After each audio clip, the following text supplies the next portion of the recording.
మంచుకొండ అంచు మీద నుంచి వచ్చు మబ్బుల సందేశం. ఈ తామర మొగ్గకి తప్పదు అన్నది కాముని సావాసం. హాయ్ హంసలెక్క పక్కాడి తాళమేసి పలికెను ఆహ్వానం. ఈ అచ్చట ముచ్చట ఇచ్చట తీరగా హెచ్చెను హేమంతం. ప్రియమగు ప్రియురాల చంపకు విరహాల విరిసిన పరువాల పిలిచిన మధుబాల.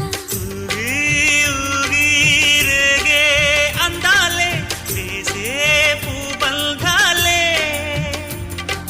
మధురం మధురం సాగే సరాగం మనసా వాచా. కుంకుమ పూల తోటలో కులికే ఓ కుమారి. శంఖములు దిన ప్రేమకి చేశా మదినివాడ.